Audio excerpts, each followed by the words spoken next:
Tes satu. Salam. Puji Tuhan, oleh kemurahan Tuhan kita bisa kembali ibadah Minggu 17 Agustus 2025. Ya, pas hari proklamasi nih. Puji Tuhan ya, Tuhan berkati bangsa negara kita. Kita juga ada di dalamnya. Sungguh kita bersuka cita ya. Kita bangkit berdiri, kita mulai ibadah kita. Ya, kita angkat puji-pujian, biar pelitaku tetap menyala.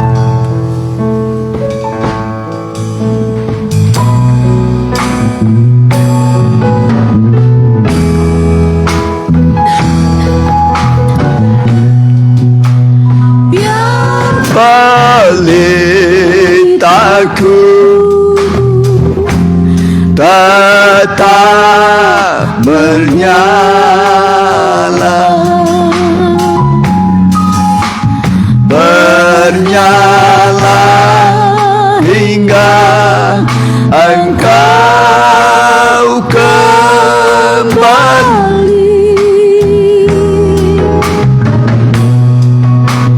Tolong betul berteguh menanti kedatangan-Mu, biar semakin terang saat Kau kembali. Biar pelitaku, biar pelitaku tetap bernyala,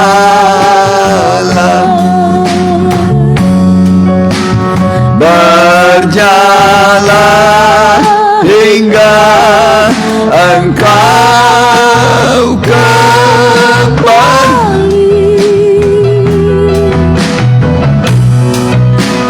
Tolong untuk berteguh menanti kedatangan-Mu, biar semakin terang saat Kau kembali.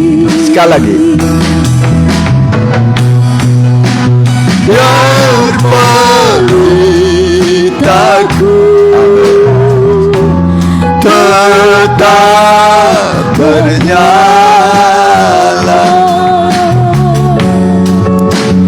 bernyala hingga Engkau kembali. Tolong untuk berteguh menanti kedatangan-Mu, biar semakin terang saat Kau kembali. Kita berdoa. Haleluya. Inilah kami jemaat-Mu, biji mata-Mu yang Kau kasihi, telah hadir dalam bait-Mu yang kudus. Biarlah kami merasakan hadirat-Mu, kasih sayang-Mu, memulihkan kami, menyembuhkan kami, memberikan kepada kami terang, sehingga segala kesuraman, kegelapan Engkau singkirkan dan menciptakan masa depan yang cerah bagi kami, Tuhan. Itu sebabnya mohon belas kasih kemurahan-Mu, supaya kuasa dan mujizat-Mu memenuhi hati pikiran kami. Ruangan ini juga kami usir kuasa setan iblis dalam satu nama, di dalam nama Tuhan Yesus. Kami perintahkan Engkau semua pergi dari tempat ini, dari hati pikiran kami. Darah Yesus berkuasa. Terima kasih Tuhan. jemaatmu yang sedang bergegas, Tuhan tibakan dengan selamat. Dalam nama Tuhan Yesus Kristus kami telah berdoa. Amin. Silakan.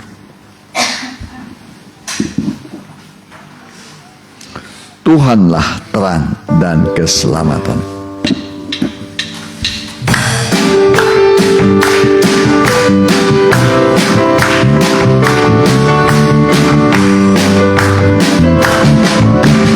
Tuhanlah terang dan keselamatan,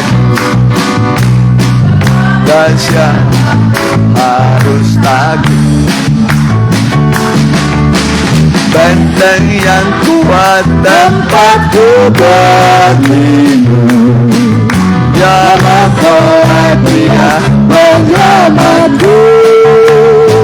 Soraklah haleluya, haleluya. Tuhan terang dan keselamatanku. Soraklah haleluya, haleluya.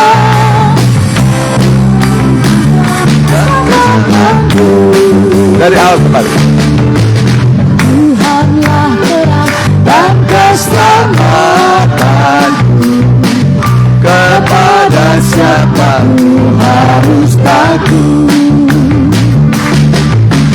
Benteng yang kuat tempatku berlindung, Dia mempelai Dia penyelamatku. Soraklah haleluya, haleluya. Dan keselamatanku. Soraklah haleluya, haleluya. Tuhanlah keselamatanku. Jalan hidup orang benar.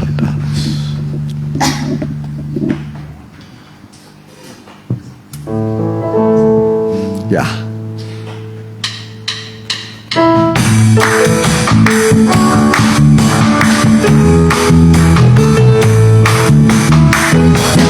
Jalan hidup orang benar diterangi oleh cahaya iman Tuhan. Jalan hidup orang benar semakin terang hingga rembang tengah hari. Apabila dia jatuh, tidaklah dibiarkan sampai tergeletak. Sebab tangan Tuhan Dia yang menopangnya dan membangunkan ku kembali. Ya, kita dengarkan kesaksian dari Oma. Ya, silakan bisa ke depan.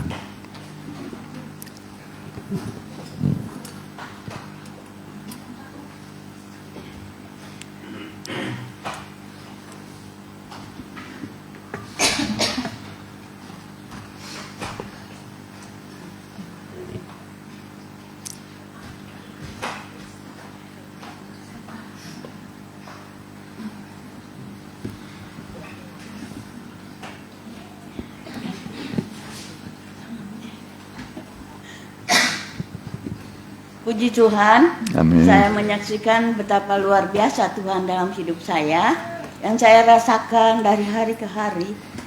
Selama 2 bulan yang lalu saya pernah sakit ya. Nah, selama sakit itu saya tidak ingat gimana, cuma pikiran bagaimana saya ini. Tapi saya tidak itu sama Tuhan. Tapi setelah saya renungkan, oh iya, masa punya Tuhan kok tidak minta tolong kepadanya. Itu yang saya lakukan. Tapi setelah saya sadar, oh Tuhan itu sungguh luar biasa dalam hidup saya. Itu yang saya rasakan. Selalu saya berserah. Saya sadar umur saya yang sudah lanjut ini, setelah 70 tahun lebihnya, itu banyak hal-hal yang saya akan alami. Itu yang saya rasakan dalam hidup saya. Tapi saya sadar, saya hanya minta selalu kekuatan dari Tuhan untuk selalu beri kekuatan kepada saya untuk menghadapi hidup saya ini. Walaupun sakit, tapi saya tetap selalu berharap bersandar hanya kepada Tuhan. Seperti di dalam Alkitab ada mengatakan, di dalam kita menghadapi kesesakan, kita harus berseru kepada Tuhan. Dan itu yang saya lakukan dalam hidup saya. Saya selalu berserah. Apa yang saya rasakan dalam hidup saya serahkan semua sama Tuhan. Karena Tuhan lebih tahu isi hati saya. Dan sebab itu saya hanya berserah. Tuhan, kalau memang dalam hati saya ada hal-hal yang tidak berkenan di hadapan Tuhan, saya memohon ampun. Tapi kalau semua itu berkenan di hadapan-Mu, pasti Engkau akan memberikan yang terbaik bagi saya. Itu yang saya rasakan dalam hidup saya. Walaupun belum sempurna ya, saya sakit belum dahsyat, tapi saya percaya Tuhan akan memberi kekuatan dan Tuhan akan sembuhkan bagi saya sebagaimana semula. Itu yang saya selalu berserah kepada Tuhan. Karena saya pegang firman Tuhan yang Ulangan 31 ayat 8 mengatakan bahwa Tuhan berjalan di depan kita. Dia tidak pernah meninggalkan kita. Dia selalu setia kepada kita dan Dia tidak membiarkan kita. Oleh dan sebab itu kita tidak usah takut. Kita jangan patah hati karena Tuhan tidak pernah meninggalkan. Itu yang saya rasakan dari hari ke hari. Walaupun belum sempurna saya sakitnya ya. Tapi saya percaya Tuhan tidak akan meninggalkan saya. Dia tetap ada dalam hati dan pikiran saya. Saya selalu hanya berserah kepada Tuhan. Karena apa yang Tuhan buat selalu baik, tidak ada yang jelek. Jadi saya terima apa yang Tuhan izinkan dalam hidup saya hanya berserah kepada Tuhan. Karena Tuhan ada selalu dalam hati saya. Saya selalu berdasarkan firman Tuhan. Saya selalu diingatkan bagaimana saya menjalani hidup saya ini sebagai orang yang percaya kepada Tuhan. Saya selalu berserah. Apa yang Tuhan berikan kepada saya buat firman Tuhan yang berikan kepada saya selalu jalani itu. Dan puji Tuhan, Tuhan selalu memberi kekuatan kepada saya. Karena saya percaya apa yang saya utarakan sama Tuhan, pasti Dia akan jawab semua. Itu yang saya bersyukur, banyak terima kasih Tuhan, itu sungguh luar biasa dalam hidup saya. Sehingga sampai saat ini saya bisa hadir di tempat ini. Tapi semua itu berkat kasih Tuhan yang sungguh luar biasa, yang selalu menyertai saya. Terima kasih, inilah kesaksian saya. Walaupun tidak sempurna mungkin, tapi saya bersyukur Tuhan itu sungguh luar biasa. Ibu Lydia mau bersaksi. Oh ya. Shalom. Shalom. Pertama saya ya bersaksi di sini. Puji Tuhan. Mungkin saudara-saudara semua udah tahu bahwa dalam tahun ini dari bulan 2 sampai bulan sekarang sekitar 6 bulan ini saya udah 3 kali menjalani operasi dan itu semua atas seizin Tuhan. Tapi yang kemarin saya udah divonis dengan pompa jantung tinggal 35% dan ternyata saya menjalani kateterisasi kemarin udah masuk dari bulan yang lalu dijadwalin, kemarin baru operasi itu pompa jantungnya ternyata udah penyempitannya udah 80%. Berarti hidup saya itu tinggal 20% kemarin. Kalau bukan karena kemurahan Tuhan, itu udah di luar nalar. Banyak dokter yang bilang juga kemarin, kamu kuat dengan kondisi seperti ini menunggu 1 bulan. Ya saya bilang pada Tuhan mah, ya tergantung Tuhan apakah masih udah beres atau belum pekerjaan kita di sini. Tapi waktu dijalanin operasi itu memang sakit ya. Dan karena tidak dibius total, dibiusnya cuma di lengan. Di lengan juga yang 1 kali gagal, ditarik lagi, dimasukin lagi di sini. Dimasukin lagi di sini cuma dibiusnya sedikit banget. Dibius sedikit banget dan saya lihat di monitor itu penyempitannya 1 tapi panjang. Penyempitan tapi panjang. Saya bilang Tuhan Yesus itu dengan sakitnya kerasa banget. Saya bilang dalam hati, Tuhan Yesus kau disalib lebih dari ini. lebih jauh lebih sakit dari ini ketimbang apa yang saya alami. Saya percaya Tuhan kasih kekuatan. Itu saya nggak bisa bergerak karena kaki, tangan semua udah diikat sama Tuhan.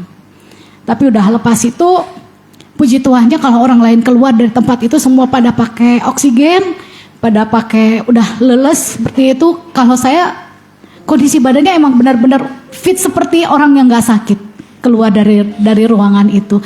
Puji Tuhan itu kekuatan saya karena saya setiap apapun masalah saya itu Tuhan izinkan, atas semua saya izin Tuhan karena Tuhan selalu membela kita. Apapun permasalahan kita, Dia turut campur. Itu kesaksian saya. Terima kasih. Ya, puji Tuhan ya. Kesaksian dua orang anak-anak Tuhan yang sudah Tuhan tolong dalam berbagai-bagai percobaan kesulitan hidup. Ya, kita akan dengarkan firman Tuhan. Kita bangkit berdiri.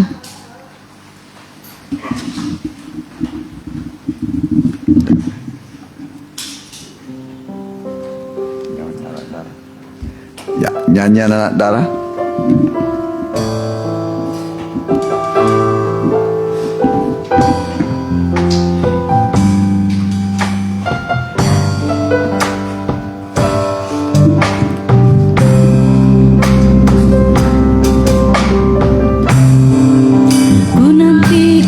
Datangnya Yesus mempelai surga dengan pelita di tanganku yang menyala.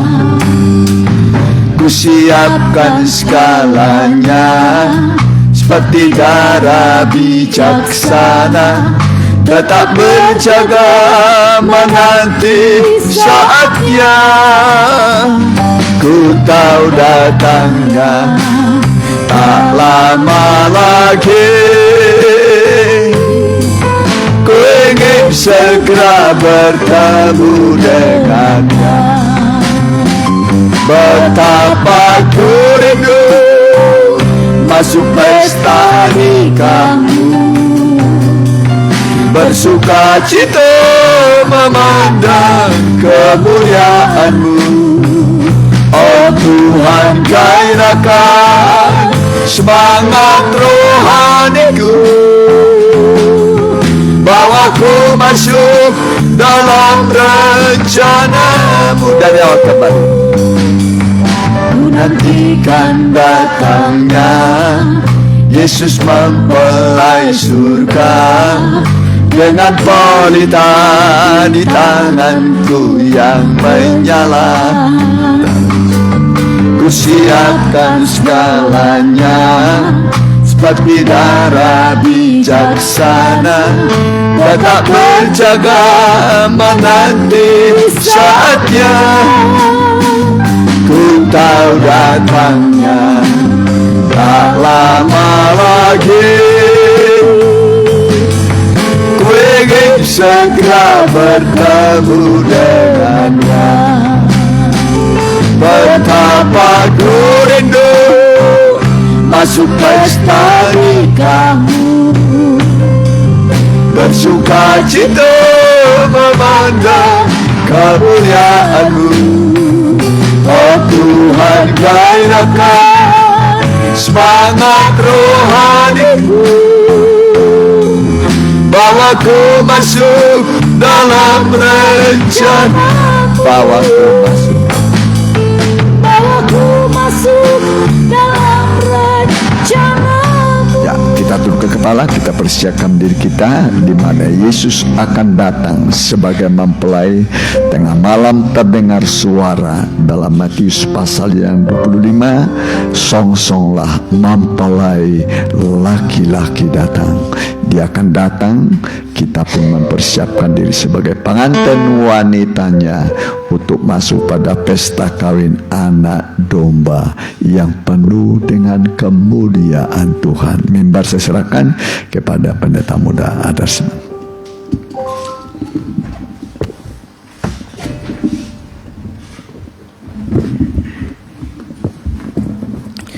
Kami bersyukur Tuhan, kami telah dituntun diangkat, bahkan Kau sertai kehidupan kami. Bagaimana dalam keadaan apapun Tuhan, dalam lembah kekelaman, dalam sakit penyakit, dalam ketidakberdayaan, dalam ketidakmilikan Tuhan kami. Tapi Engkau Tuhan telah menjamah itu setiap kehidupan kami. Engkau telah mengangkat menjadi mempelai perempuanmu, menjadi biji matamu yang Kau kasihi. Dan sebentar lagi kami akan mendengar firman-Mu, kuasai kami dan roh-Mu, dan biarlah firman ini menjadi bagian kami Tuhan, terutama untuk menyelamatkan, menolong kami, bahkan menyempurnakan kehidupan kami. Kuasa jahat yang mengganggu hati pikiran kami, bersama kami menolaknya dalam satu nama, yaitu dalam nama Tuhan Yesus Kristus. Biarlah iblis kuatnya pergi dari tempat ini. Roh Allah saja yang berhadirat di tengah-tengah kami. Dalam nama Tuhan Yesus Kristus kami sudah berdoa dan mengucap syukur. Haleluya, amin. Salam bahagia dan salam sejahtera bagi kita yang dikasihi oleh Tuhan. Kita akan mendengarkan firman Tuhan. Kita ambil dari dalam kitab Mazmur 27 ayat yang pertama sampai yang ketiga. Mazmur 27 ayat yang pertama sampai yang ketiga. Demikian firman Tuhan dari Daud. Tuhan adalah terangku dan keselamatanku. Ya. Kepada siapakah aku harus takut? Ya, kalau kita memiliki terang dan memiliki Tuhan sebagai keselamatan kita, kepada siapakah kita harus takut? Terus kan? Tuhan adalah benteng hidupku. Ya, apalagi dia adalah benteng hidup dari Daud. Terhadap siapakah aku harus gemetar? Ya, karena pergumulan dari Raja Daud berbeda dengan pergumulan kita. Kalau kita hanya menghadapi kehidupan sehari-hari antara makan, minum, ya pakai, tetapi pergumulan Daud ini sudah menyangkut keselamatan, sudah menyangkut nyawa. Ya, oleh sebab itu kebutuhan dari Daud adalah Tuhan sebagai terang keselamatan dan benteng hidupnya. Teruskan. Ketika penjahat-penjahat menyerang aku, Ya. untuk memakan daging. Ya, karena Daud ini mengalami hal-hal yang sangat mengerikan, yaitu banyak penjahat-penjahat, orang yang tidak suka kepadanya, orang yang benci kepadanya, orang yang dengki kepadanya, bukan untuk melukai tetapi untuk membinasakan. Ya, di sini dikatakan untuk memakan dagingku. Teruskan. Yakni semua lawanku dan musuh. Ya, jadi kalau sudah ada lawan dan musuh, tidak akan tenang dalam hidup kita. Ya, tetapi Daud ini dia memiliki lawan dan musuh karena dia membela mana yang benar, dia mempertahankan kebenaran, dan dia mempertahankan kehidupan yang benar dan suci. Teruskan. Mereka sendirilah yang tergelincir dan jatuh. Ya, kita lihat bagaimana orang penjahat, ya, dan semua lawan ketika mengejar Raja Daud, mereka sendiri jatuh oleh karena perbuatannya sendiri. Teruskan. Sekalipun tentara berkemah mengepung aku. Ya, sekalipun tentara berkemah mengepung aku, tidak takut hatiku. ya, dari bukan saja penjahat itu menyerang, ya, tetapi penjahat itu juga sampai mengelilingi, ya, kehidupan dari Daud. Tetapi apa yang Daud rasakan, dia katakan tidak takut hatiku. Teruskan. Sekalipun timbul peperangan melawan aku, Ya, sekalipun timbul peperangan melawan aku, dalam hal itu pun aku tetap percaya. ya. Nah, jadi ada beberapa keadaan yang kita lihat dari Raja Daud. Dia menghadapi penjahat-penjahat yang menyerang, dan tentara, ya, yang berkemah mengepung Raja Daud, dan juga sampai timbul peperangan, ya, melawan aku. Jangankan peperangan melawan kita, peperangan di dunia saja sudah membuat ekonomi goncang. Ya, ekonomi goncang seluruh dunia. Kalau ada perang, ya, kita tahu perang itu sekarang sudah ada di beberapa tempat. Ya, paling pertama itu Rusia dan Ukraina. Selanjutnya ada Israel dan juga Palestina. Ya, sampai Israel melawan bangsa Iran. Ya, paling dekat ada Kamboja.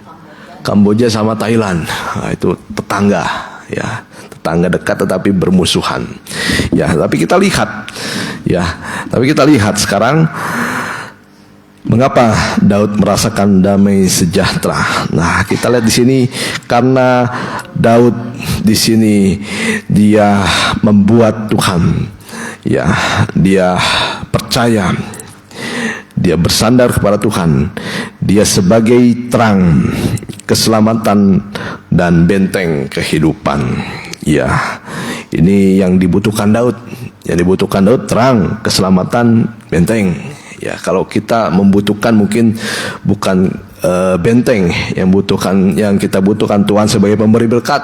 Ya, dipersilahkan Tuhan sebagai apapun juga, sebagai tabib bisa.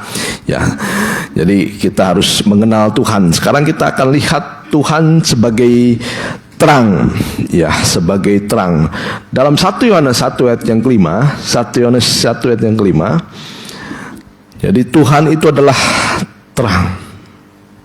Demikian firman Tuhan. Ya. Dan inilah berita yang telah kami dengar dari Dia. Ya. Dan yang kami sampaikan kepada kamu. Ya. Allah adalah terang. Ya, Dan Allah adalah terang. Dan di dalam Dia sama sekali tidak ada kegelapan. Dan di dalam Dia tidak ada sama sekali kegelapan. Ya, ini pengertian Allah. Salah satunya adalah Allah itu terang. Ya, kita lihat di dunia ini apa yang menjadi terang dunia. Ya, yang menjadi terang dunia yang paling utama adalah matahari.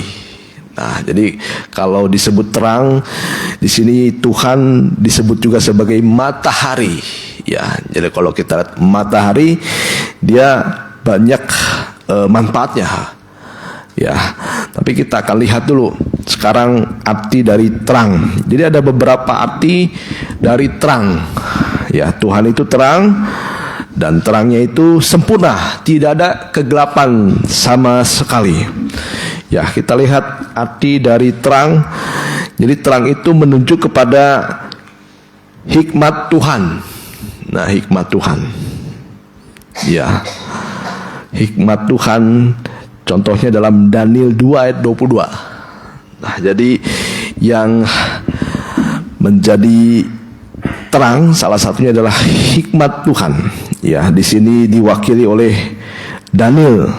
Ya, Daniel, boleh Daniel 2 ayat 22. Dialah yang menyingkapkan hal-hal yang tidak terduga. Ya, dialah yang menyingkapkan hal-hal yang tidak terduga Dan yang tersembunyi.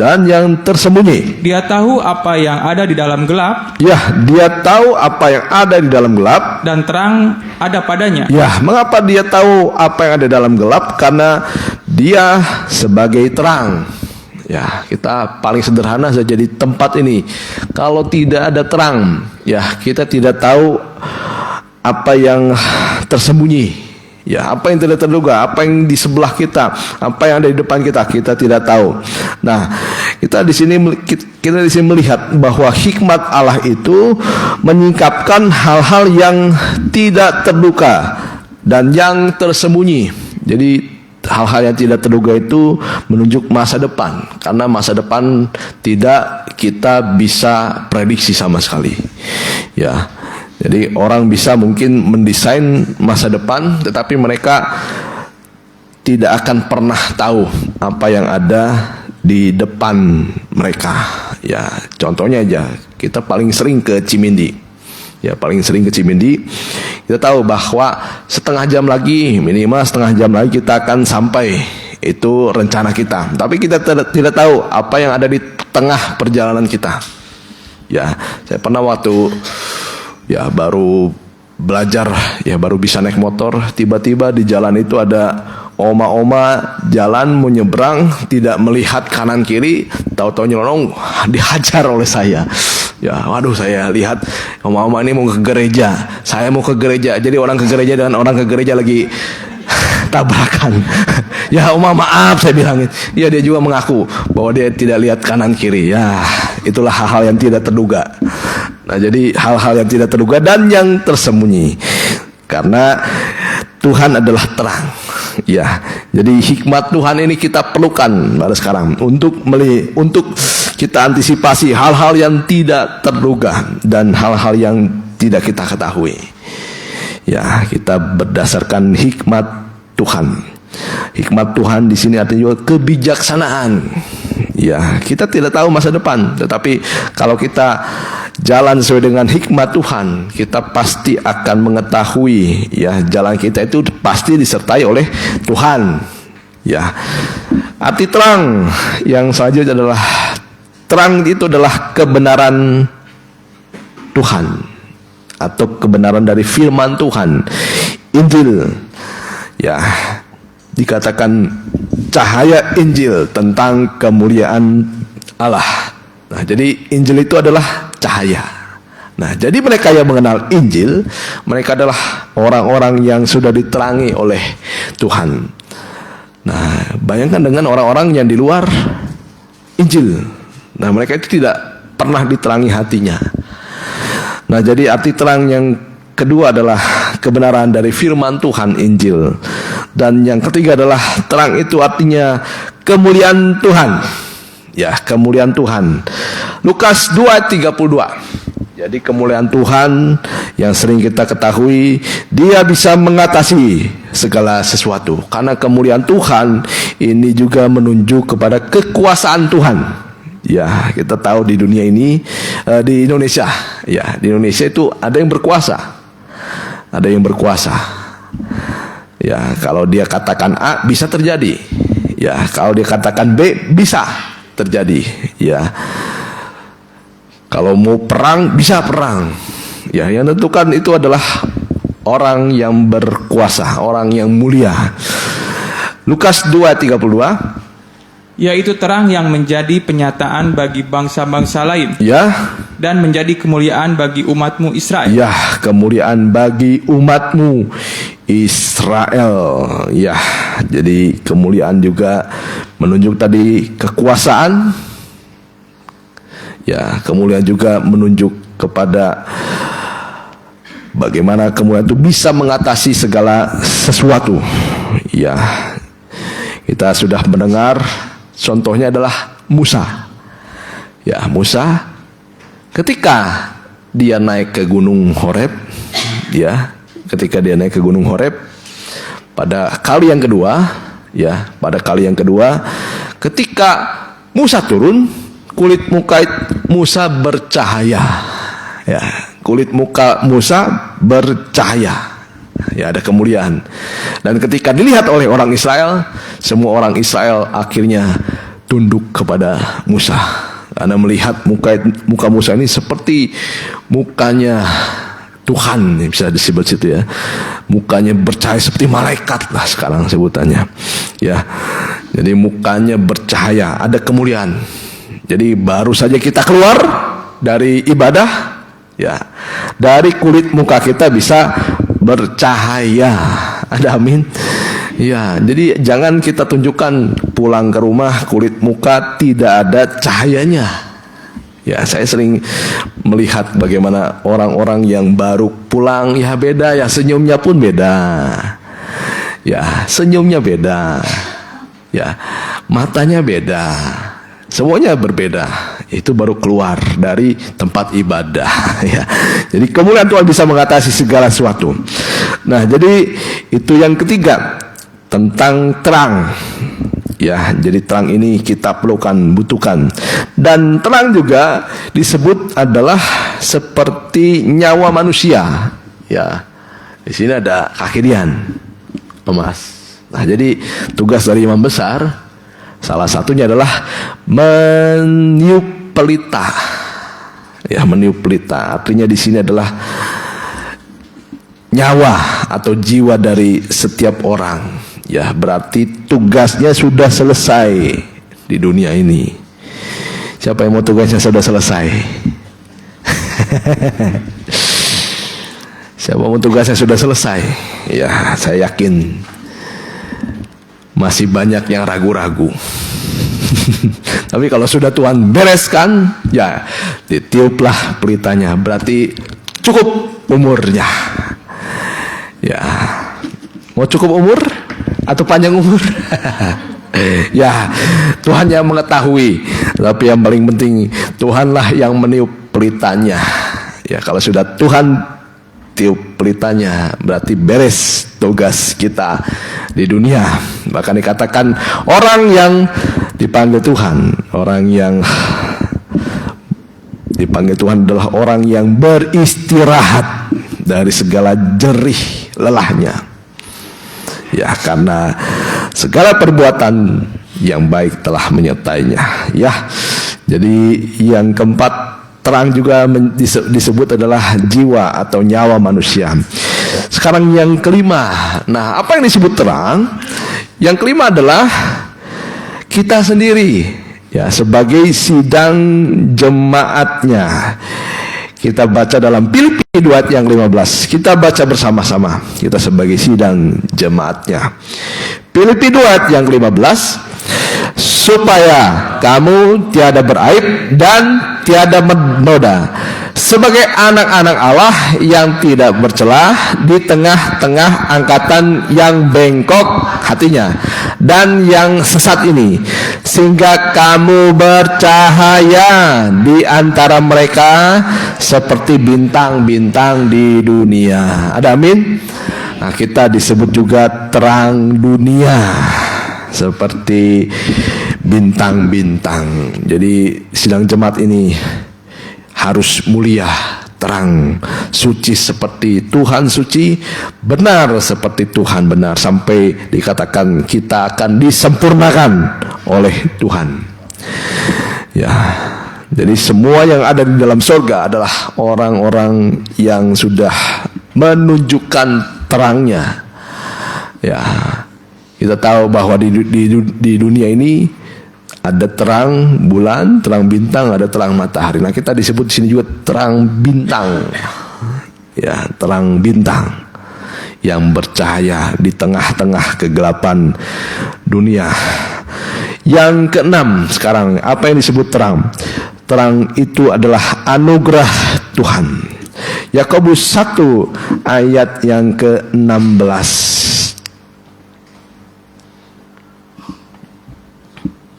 Yakobus 1 ayat 16. Saudara-saudara yang kukasihi, Iya, saudara-saudara yang kasihi, janganlah sesat. janganlah sesat. Setiap pemberian yang baik Setiap pemberian yang baik, dan setiap anugerah yang sempurna setiap anugerah yang sempurna datangnya dari atas, datangnya dari atas. diturunkan dari Bapa segala terang. Ya, diturunkan dari Bapa segala terang.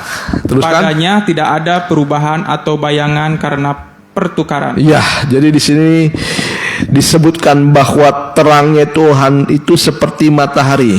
Padanya tidak ada perubahan atau bayangan karena pertukaran.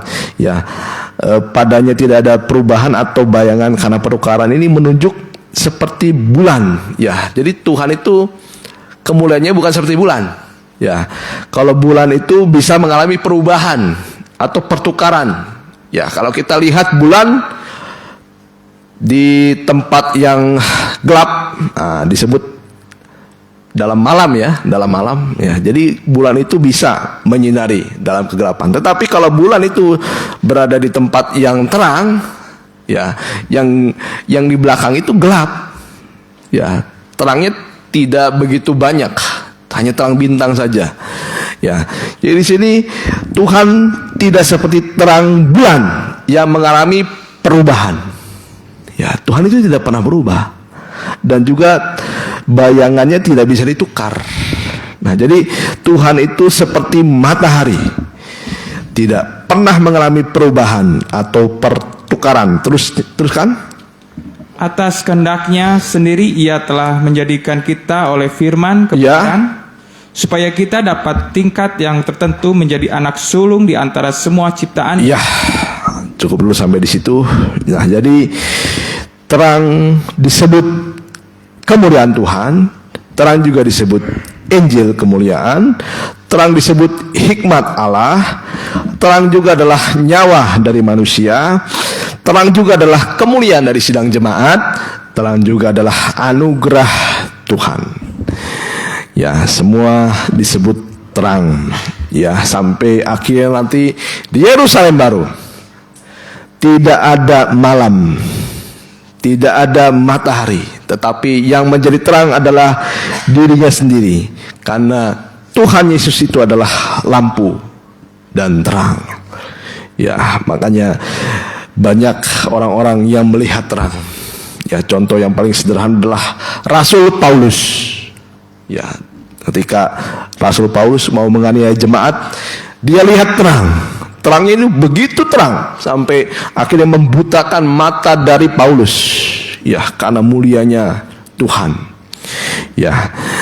Nah, kita akan sekarang lihat kalau terang itu sangat penting bagi kita. Kita akan lihat apa kegunaan dari terang. Ya, kalau kita memiliki terang, kita nanti akan memiliki daya. Kita akan memiliki kekuatan. Ya, kita akan lihat kegunaan dari firman, kegunaan dari orang-orang yang sudah mendapatkan terang. Yang pertama adalah orang yang memiliki terang, dia bisa mengalahkan kegelapan. Ya, sangat disayangkan sekali. Sekarang banyak orang ketika dihadapkan dengan kegelapan, dia tidak menunjukkan dirinya terang, malah ikut-ikutan gelap. Ya, ada orang yang membenci, dia balas dengan kebencian. Ada orang yang merugikan, kita balas dengan merugikan. Ya, bahkan dikatakan sebenarnya kita itu harus mengalahkan kejahatan dengan kebaikan. Nah, itu yang harus kita ketahui. Ya, di dalam dia ada hidup. Boleh dalam Yohanes 1. Nah, jadi kalau kita lihat dalam Yohanes 1,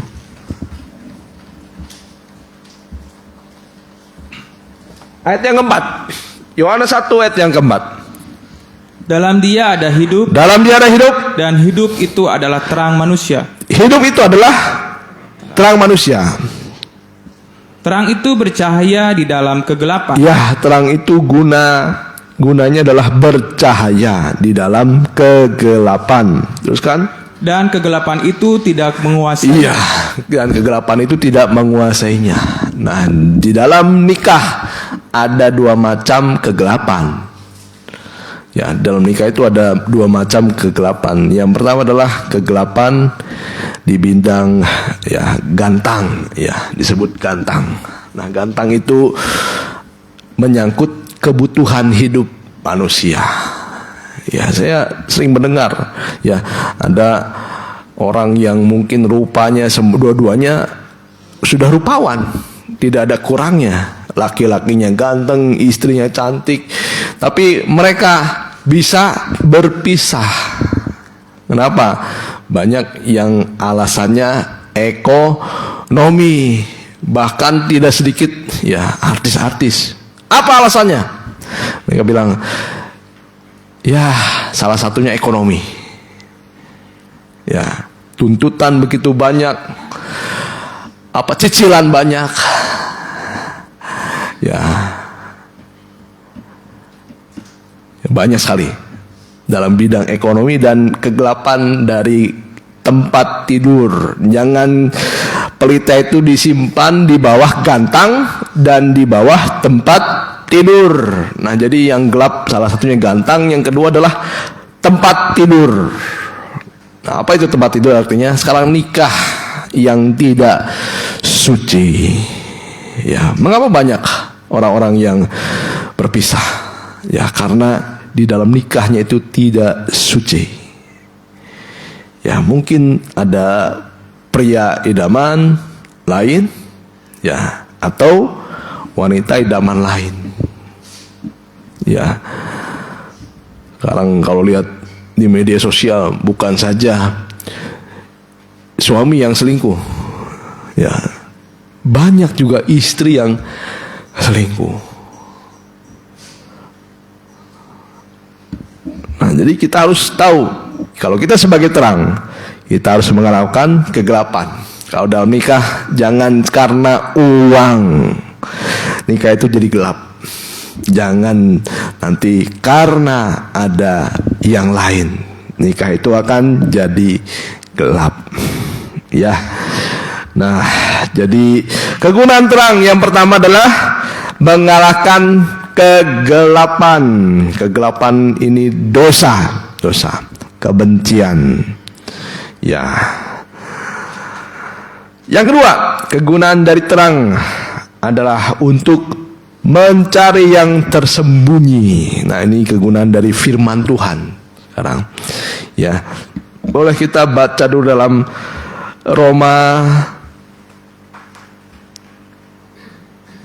1 Korintus 4 ayat 5 aja. 1 Korintus 4 ayat yang kelima.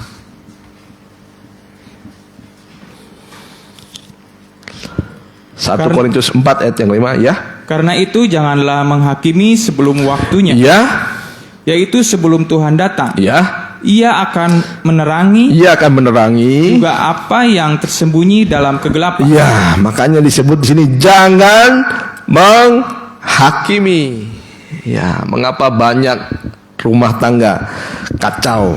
Karena menghakimi satu dengan yang lain. Bukannya nikah itu dibawa kepada Tuhan.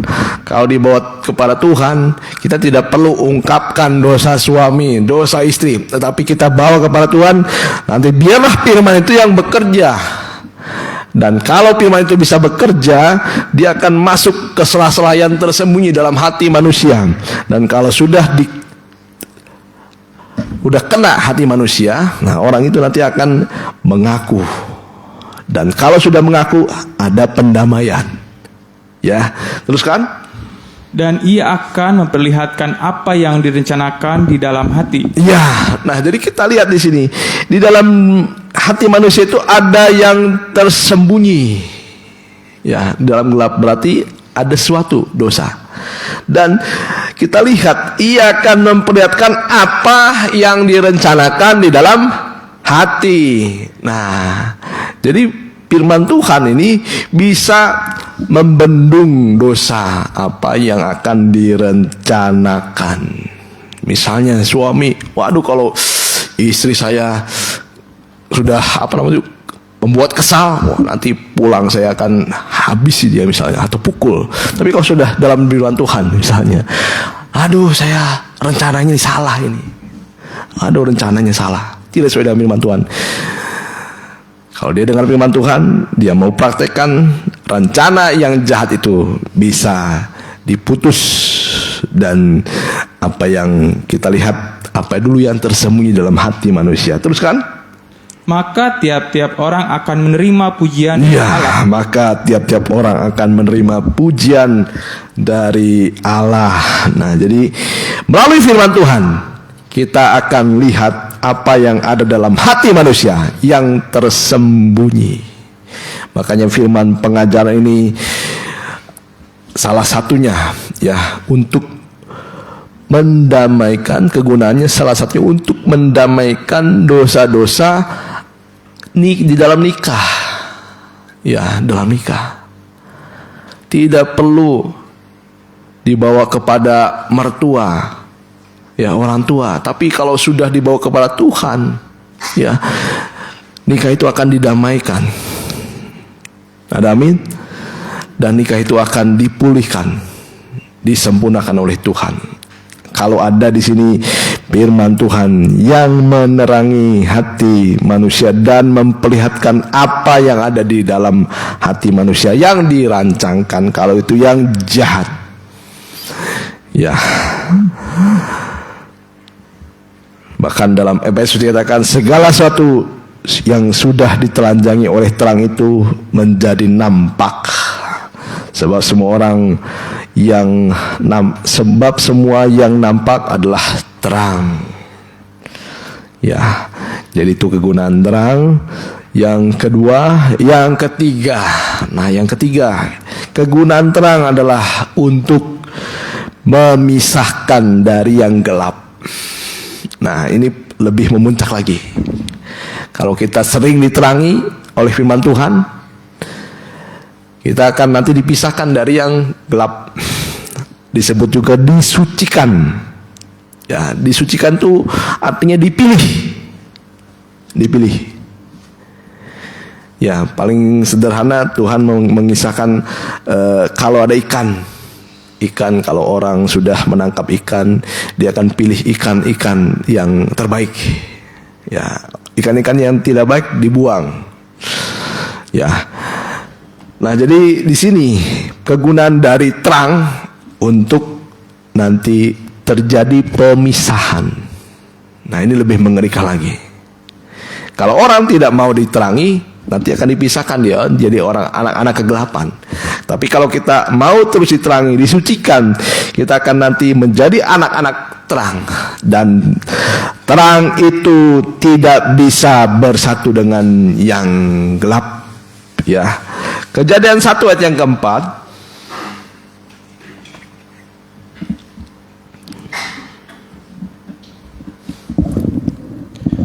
Allah melihat bahwa terang itu baik. Ya, kita baca bersama-sama. Allah melihat bahwa terang itu baik, lalu dipisahkannya lah terang itu dari gelap. Nah, jadi satu saat tidak ada lagi persamaan antara orang benar, orang yang tidak benar, orang yang suci, dan orang yang tidak suci. Semua akan nanti dipisahkan oleh firman Tuhan. Ya, makanya jangan tinggalkan terang, jangan tinggalkan firman. Suatu saat kalau kita meninggalkan firman Tuhan, ya kita akan terpisah dari terang. Ya, makanya dalam Wahyu dikatakan, biarlah yang benar semakin benar, yang suci semakin suci, yang najis semakin, yang jahat semakin jahat. Nah, banyak nanti orang yang tidak suka terang karena mereka lebih menyukai kegelapan. Ya, terpisah untuk selama-lamanya. Makanya ada dalam satu lagu yang kalau saya dengar itu lagu yang benar-benar membuat kita harus berjaga-jaga. Kelak ada tangisan, tangisan selamanya. Kelak ada tangisan waktu Tuhan menghukum dunia. Suami dan istri tercerai, anak dan bapa tercerai, perceraian selamanya waktu Tuhan menghukum dunia. Terus gembala dan domba tercerai. Ya, sampai seperti itu. Nah, jadi kegunaan dari terang ini adalah nanti untuk memisahkan, terpisah. Wahai barang siapa yang tidak suka kepada terang, nanti dia akan dipisahkan dari terang. Ya, dia akan mengalami kegelapan, semakin gelap, semakin gelap, kegelapan yang sempurna. Ya, yang keempat sekarang, kegunaan dari terang adalah untuk memulihkan. Ya, kegunaan terang adalah untuk memulihkan. Yesaya 30 ayat 26. Yesaya 30 ayat yang ke-26.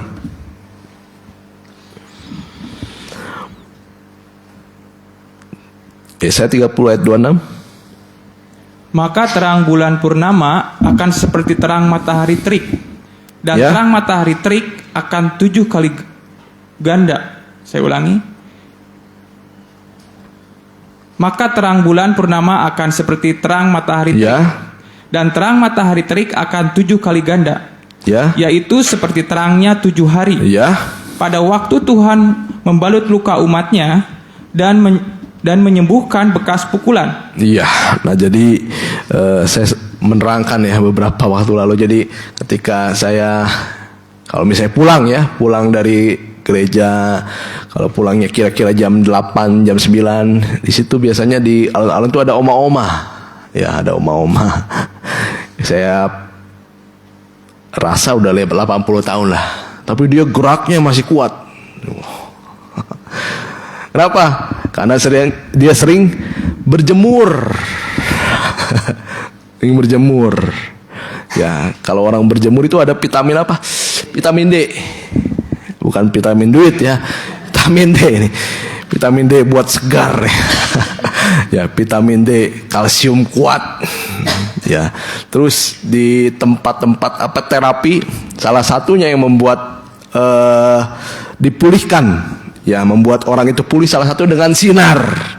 Ya, sinar ultraviolet, sinar infrared. Nah, saya baru mengerti ternyata sinar dari Tuhan. Ya, kalau kita menerima terang dari Tuhan, terang itu bisa memulihkan semua luka-luka. Ya, kasih Tuhan itu seperti terang. Nah, kalau kita membutuhkan kesembuhan, ya, pemulihan. Ya, pemulihan. Sekarang luka-luka bukan saja luka di tubuh, yang paling mengerikan itu luka batin manusia. Luka batin. Luka-luka di sini bisa disembuhkan hanya melalui terang. Hanya melalui firman, hanya melalui kasih Tuhan. Ya, kalau kita tidak pernah menerima kasih Tuhan, kita akan mengalami luka-luka. Ya, luka-luka tidak pernah bisa disembuhkan.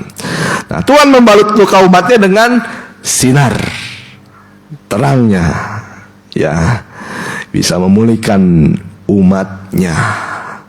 Dan juga kegunaan dari terang yang kelima adalah menuntun orang ketika dalam kegelapan. Ya, Ayub 29 ayat yang ketiga. Ayub 29 ayat yang ketiga. Ayub 29 ayat yang ketiga. Ini kegunaan dari terang. Sangat banyak sekali. Ini baru 5, sebenarnya masih banyak. Ya, kegunaan dari terang. Ayub 29 ayat yang ketiga. Ketika pelitanya bersinar di atas kepala, Ya, dan di bawah terangnya aku berjalan dalam gelap. ya, dan di bawahnya aku berjalan di dalam gelap. Ya, apa artinya bagi kita? Nah, kalau kita lihat sekarang, semua kondisi dunia ini sedang menuju kegelapan. Ya, saya tidak mau bahas politik, tapi ada orang membuat satu tagar, ya, titik-titik gelap. Ya, ada yang bilang Indonesia gelap. Saya tidak tahu gelapnya seperti apa, tapi yang mereka rasakan salah satunya susah mendapat lapangan pekerjaan. Ya, salah satunya seperti itu. Ya, terus hidup di sini semakin susah, biaya semakin mahal, duit semakin kurang, duit semakin susah kurang, ya. Ya, sering katakan sekarang apa yang istilah-istilah itulah yang kalau orang masuk mall sekarang orang sudah dihakimi. Wah, ini rombongan jarang beli, rojali sebutannya. Terus ada rombongan hanya nanya-nanya doang, rohana.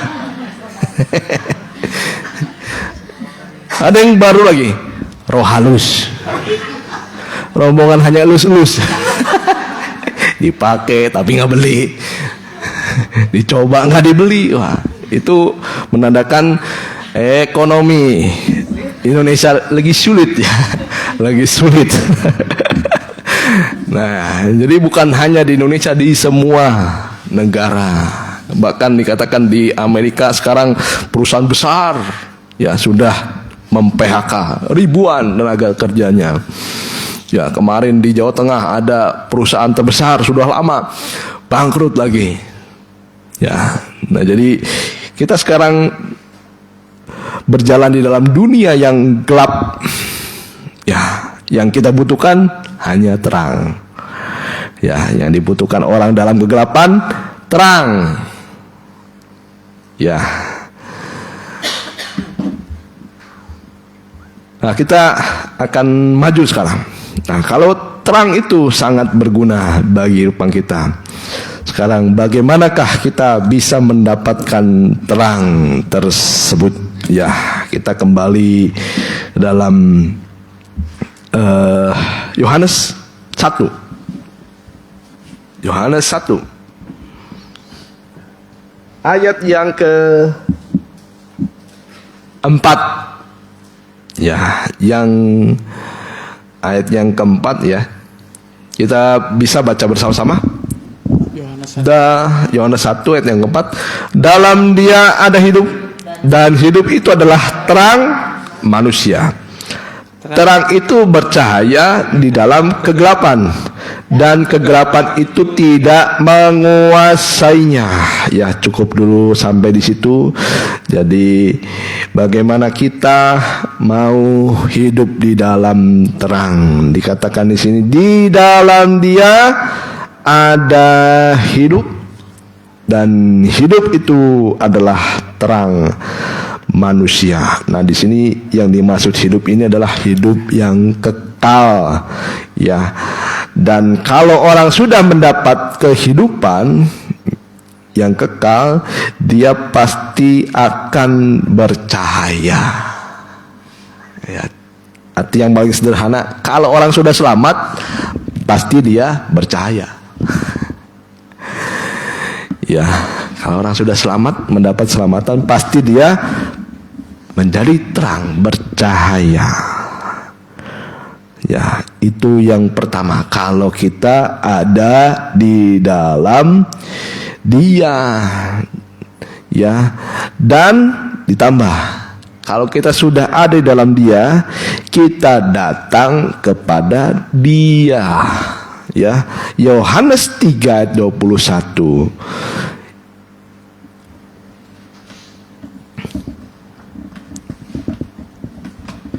Nah, bukan saja kita mendapat terang, tetapi kita harus datang kepada terang.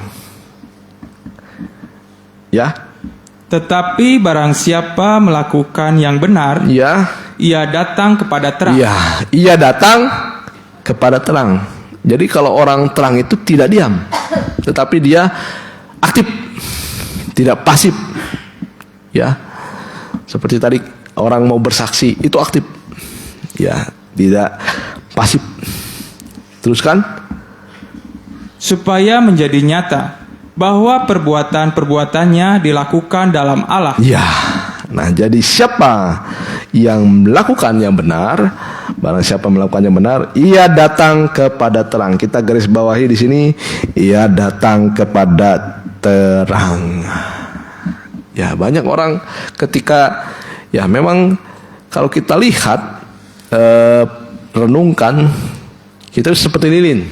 Ya, seperti lilin, kita sudah diterangi oleh api. Ya, tapi kalau lilin itu tidak berada dalam tangan Tuhan, lilin itu bisa mati. Ya, bisa mati. Mengapa? Karena tidak dijaga. Ya, kalau orang jalan, coba kalau kita jalan di luar saja, di luar. Bagaimana kalau kita berjalan dengan menggunakan lilin? Kalau sekarang kan ada handphone, ya. Tapi kalau dengan menggunakan lilin, bagaimana caranya kita supaya terang itu supaya terangnya itu tetap bersinar, dijaga, ya kan? Dijaga, ya, dijaga supaya pelitanya tidak padam. Nah, makanya yang bisa menjaga itu adalah Tuhan. Nah, bagaimana cara kita supaya dijaga oleh Tuhan? Datang kepada terang, jangan pasif. Ya. Jangan kita tidak mau ibadah, jangan kita tidak mau melayani Tuhan. Ya, jangan kita hanya duduk diam saja. Ya, jadilah terang itu bisa bercahaya. Ya, jadi terang itu bisa ada kalau kita aktif dekat dengan Tuhan. Itu yang pertama. Sekarang, ya, ayat 3 ayat 20. Mengapa terang diberikan kepada yang bersusah-susah? Ya, alangkah baiknya kita baca ayat ini bersama-sama. Mengapa terang diberikan kepada yang bersusah-susah dan hidup kepada yang pedih hati, yang menantikan, ayat yang ke-21, yang menantikan maut yang tak kunjung tiba, yang mengejarnya lebih daripada menggali harta terpendam. Terus, yang bersukaria dan bersorak-sorai dan senang bila mereka menemukan kubur, kepada orang laki-laki yang jalannya tersembunyi, yang dikepung Allah. Nah, di sini saya merenungkan ayat ini, ya. Jadi mengapa terang diberikan kepada orang-orang yang bersusah-susah dan hidup kepada yang pedih hatinya dan yang menantikan maut, ya, yang tak kunjung tiba, yang mengerjanya lebih daripada menggali harta terpendam, yang bersukaria dan bersorak-sorai dan senang bila mereka menemukan kubur. Bukan di sini artinya mau cepat mati, ya. Ya, jadi sekarang saya sering memberitahukan bahwa sekarang orang karena kecewa, ya, karena putus asa, dia lebih baik mati. Bukan itu yang dimaksudkan di sini. Ya, sampai di sini mereka itu lebih senang menemukan kubur untuk dimasuki. Ya, ya, mungkin ada beberapa ya di sini, ya, kalau sudah nanti dipanggil Tuhan, sudah ada kapling, gitu. Ya, ada yang di sini punya kapling, ya. Iya, ada itu kaplungnya.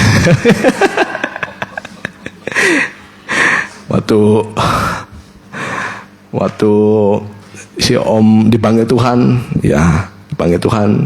Jadi itu udah siapin sebelahnya ini. Kalau saya nanti dipanggil Tuhan, ini sudah ada kapling saya. Bukan berarti lebih cinta masuk ke situ, ya. Tapi di sini artinya kepada siapa Tuhan memberikan terang? Di sini adalah kepada orang yang rela mengalami pengalaman kematian bersama dengan Tuhan. Ya, orang yang rela menderita untuk Tuhan. Nah, itu yang orang yang mendapatkan terang. Ya, kalau kita rela menderita bersama dengan Tuhan, ingat, penderitaan kita bukan kita yang menanggung sendiri, tetapi kita itu bersama dengan Tuhan. Ya, selalu ingat bahwa pengalaman kematian adalah pengalaman atau saat-saat yang tepat untuk kita mengalami pengalaman kematian bersama dengan Tuhan. Kalau kita melakukan hal yang benar, difitnah. Kalau mungkin kita melakukan hal yang benar, dijauhi. Kalau mungkin kita melakukan hal yang benar, kita diasingkan, bahkan sampai mungkin kita tidak dianggap. Ya, itu saat yang paling tepat kita mengalami pengalaman kematian. Dan ingat, kita mendapat terang kalau kita mengalami pengalaman kematian. Susah bersama dengan Tuhan, tetapi kita terang bersama dengan Tuhan. Amin. Yang ketiga sekarang, ya, jadi kepada siapa orang diberikan terang? Tidak semua orang mendapatkan terang. Terang itu diberikan kepada mereka yang aktif datang kepada Tuhan. Yang kedua adalah mereka yang rela mengalami pengalaman kematian. Dan terang itu diberikan kepada orang yang bersusah-susah, orang yang pedih hatinya, orang yang tidak takut mati. Ya, bahkan dia menantikan maut. Ya, kita sering mendengar bahwa Rasul Paulus berkata, hidup untuk Tuhan, mati suatu keuntungan. Ya, dan Paulus lebih mengejar keuntungan bersama dengan Tuhan. Dia mengejarnya lebih daripada menggali harta terpendam. Ya. Yang ketiga sekarang, pada siapa yang akan diberikan terang? Maleakhi 4 ayat yang kedua. Yang ketiga adalah bagi orang yang takut akan Tuhan. Maleakhi 4 ayat yang kedua. Demikian firman Tuhan. Tetapi kamu yang takut akan namaku, Iya, tetapi kamu yang takut akan namaku, bagimu akan terbit surya kebenaran, ya, dengan kesembuhan pada sayapnya. ya, Kamu akan keluar dan berjingkrak-jingkrak seperti anak lembu lepas kandang. ya. Alangkah baiknya kita baca bersama-sama ayat ini. Tetapi kamu yang belum sebentar. Maleakhi 4 ayat yang kedua. Maleakhi 4 ayat yang kedua. Maleakhi 4.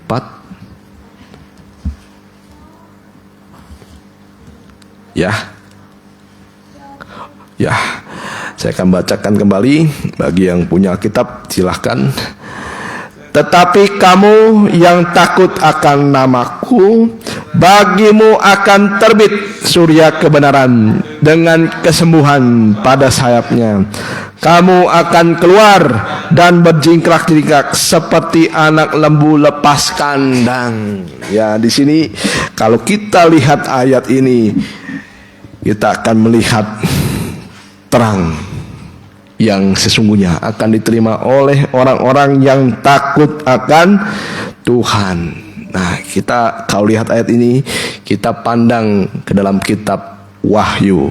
Ya, kita lihat dalam kitab Wahyu ada seorang perempuan berselubungkan matahari dengan 12 bintang di atas kepalanya. Jadi terang.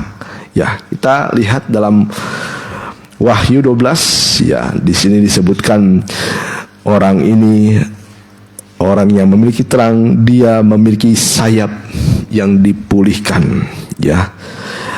Wahyu 12 ayat yang pertama. Perempuan dan naga. Maka tampaklah suatu tanda besar di langit. Ya. Seorang perempuan berselubungkan matahari. Ya. Dengan bulan di bawah kakinya dan sebuah mahkota dari 12 bintang di atas kepalanya. Ya, ini mempelai. Jadi mempelai ini gambaran dari sidang gerejanya, jemaatnya yang sudah mendapatkan terang dan menjadi terang sesungguhnya di dalam dunia ini. Ya, teruskan. Ia sedang mengandung dan dalam keluhan dan penderitaannya. Ya, nah seperti tadi, orang yang susah-susah, orang yang pedih hatinya, orang yang banyak mengalami kesukaran, malahan orang itulah yang mendapatkan terang. Ya, teruskan. Ia sedang mengandung dan dalam keluhan. Ya, sedang mengandung. Kalau zaman dulu orang yang mengandung itu bukan saja dihadapkan dengan ya cuman mengeluarkan bayi saja, tapi sudah dihadapkan dengan kematian. Ya, contohnya Rahel. Ya, ketika Rahel itu mengandung Benyamin, ya, dan akhirnya dia lahirlah Benyamin. Rahel akhirnya meninggal. Ya, ini hubungannya dengan kematian. Ya, teruskan. Dan penderitaannya hendak melahirkan, Ya. ia berteriak kesakitan. Ya, ia berteriak kesakitan. Ya, ini orang yang mendapat terang. Ya, orang yang tidak takut mengalami pengalaman kematian bersama dengan Tuhan. Teruskan. Maka tampaklah Di dalam ayat yang ke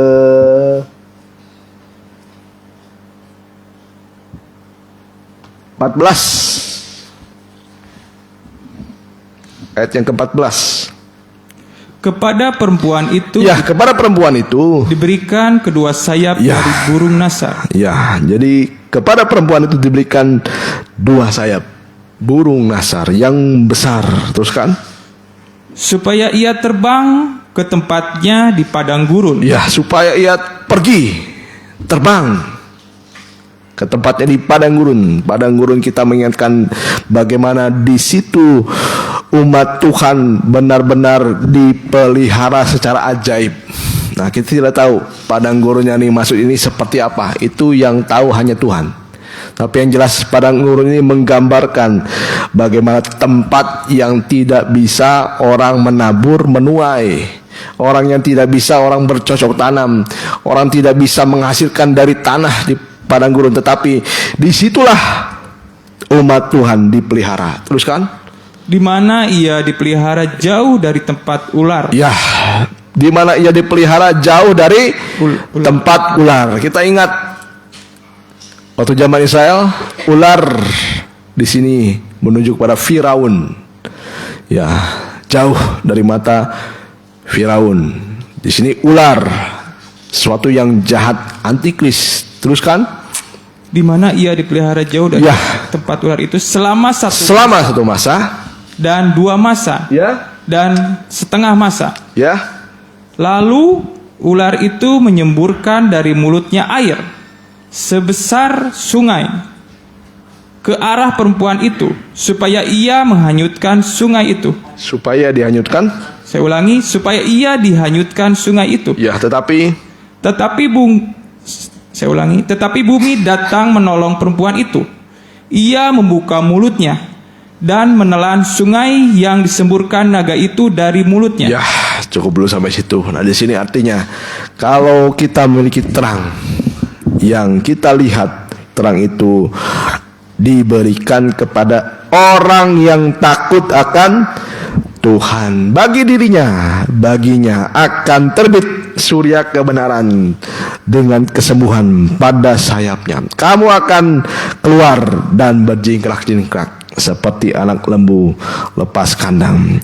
Nah, baik kita sekarang, kita kalau diberikan terang, kalau kita takut akan Tuhan, nah bagi kita di sini timbul sorak-sorai sukacita, ya, dan di sini seperti anak lembu yang lepas kandang.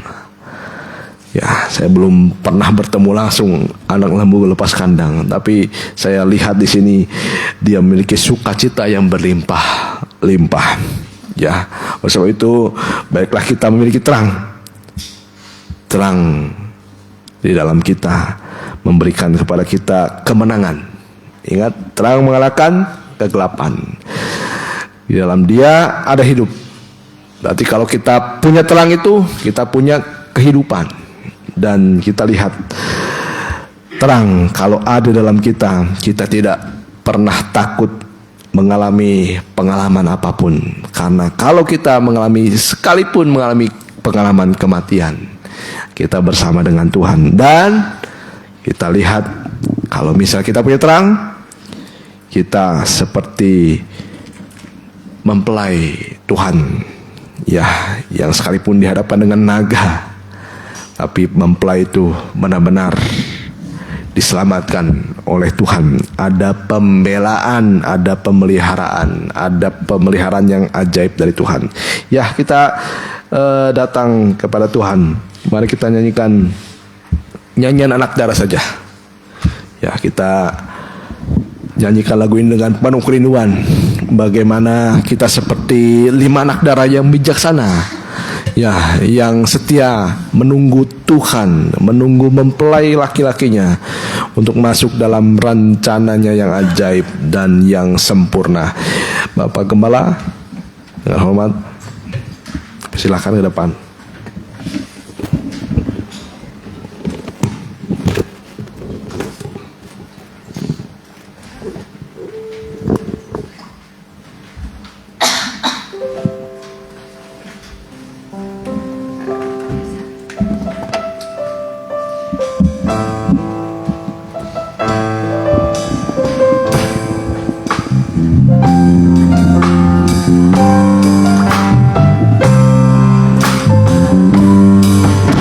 Nantikan datangnya Yesus mempelai surga, dengan pelita di tanganku yang menyala. Ku siapkan segalanya seperti darah bijaksana, tetap berjaga menanti saatnya. Ku tahu datangnya tak lama lagi. Ku ingin segera bertemu dengannya. Betapa ku rindu masuk pesta nikahmu, bersuka cita memandang kemuliaan-Mu. Oh Tuhan, gairahkan semangat rohaniku, bawa Bawaku masuk dalam rencanamu. Betapa ku rindu masuk pesta nikahmu, bersuka cita memandang kemuliaan-Mu. Oh Tuhan, gairahkan semangat rohaniku, bawaku masuk dalam rencanamu. Bawaku masuk dalam rencanamu. Kita tundukkan kepala kita. Haleluya. Tidak lama lagi Yesus akan datang. Dia akan menjemput kita masuk pada pesta nikah kawin anak domba Allah. Satu pesta yang paling lengkap, di mana tidak ada lagi duka cita ratap tangis, selain sukacita abadi bersama dengan Tuhan Yesus mempelai pria surga kita. Dan itulah yang kita rindukan.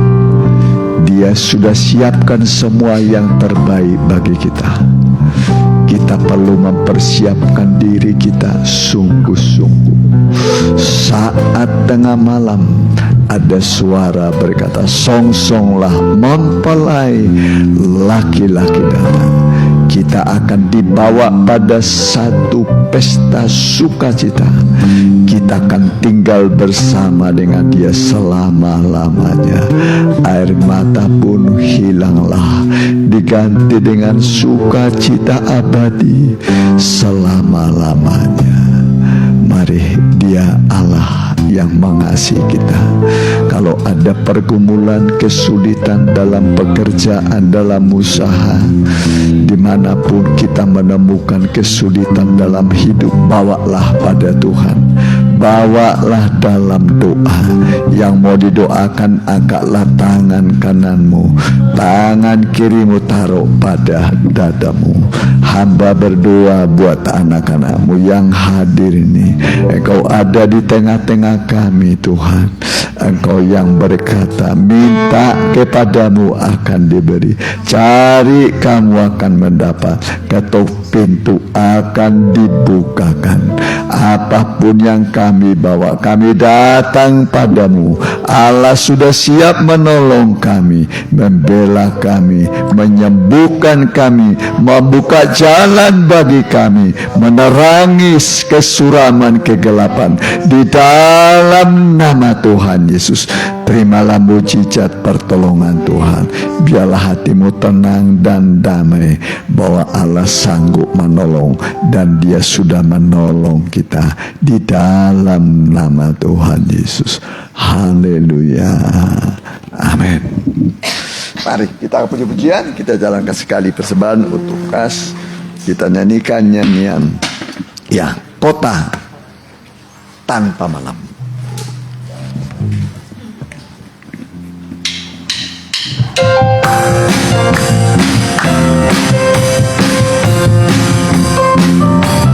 Di satu kota tanpa malam, di Yerusalem baru, di rumah Bapa Maha Mulia,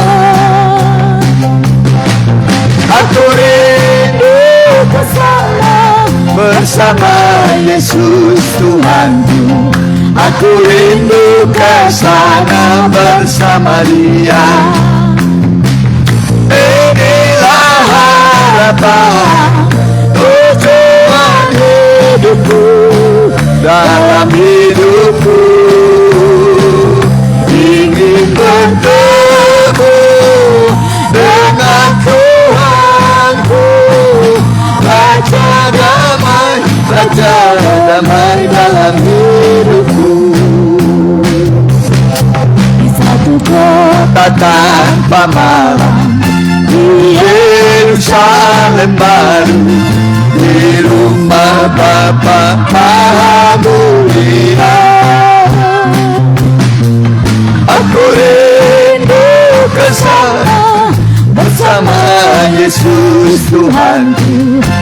Ku rindu ke sana bersama Dia.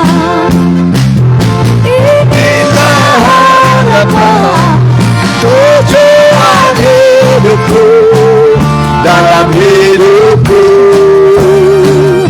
ingin bertemu dengan Tuhanku, Raja damai, Raja damai dalam hidup, Raja damai, Raja damai, Raja damai dalam, Raja damai, Raja damai, Raja damai dalam hidupku. Ya, puji Tuhan. Terima kasih buat kehadiran kita sekalian. Tuhan membalas berlipat ganda tiap pengorbanan kita. Jadwal ibadah seperti biasa, Selasa doa, Rabu pendalaman Alkitab, Sabtu remaja muda. Minggu depan kita kumpul kembali. Ya, ditampilkan laporan keuangan baksos. Ya.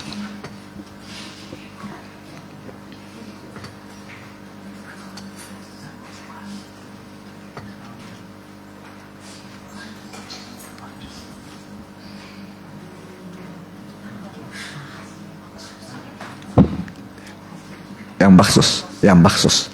Ya.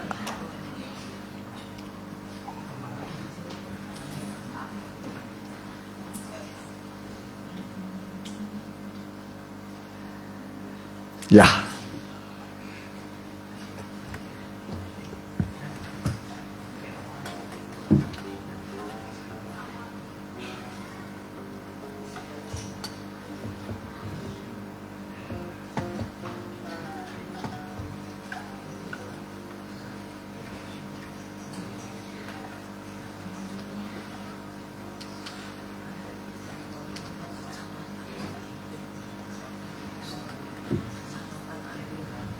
Ya,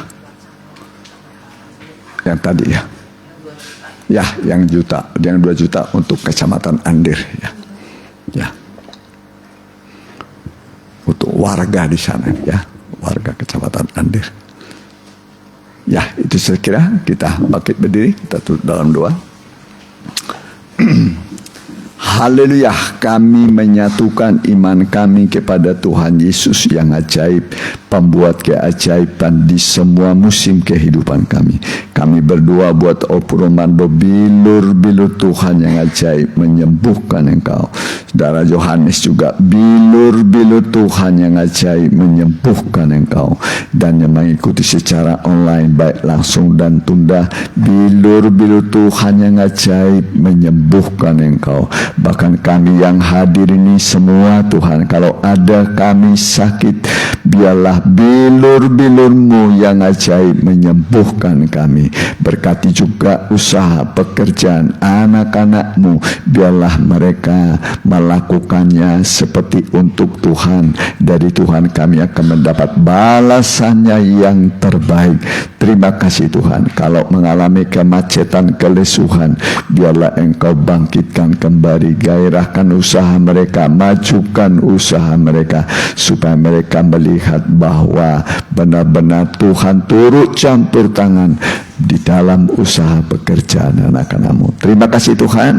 Kami juga berdoa pemerintahan yang ada sekarang, tingkat RT, RW, Lurah, Camat, di mana kami beribadah ini di Kecamatan Ngamprah, juga Bupati Bandung Barat, Gubernur Jawa Barat, begitu juga Pak Presiden Prabowo Gibran, TNI, Polri, berkati semua stakeholder di negara ini Tuhan, berkati Bapak. Dan sekarang pulanglah dengan bawa berkat dari Allah Bapa, Anak dan Roh Kudus, dalam nama Tuhan Yesus Kristus. Haleluya. Amin. Selamat hari Minggu, langsung sekolah Minggu ya.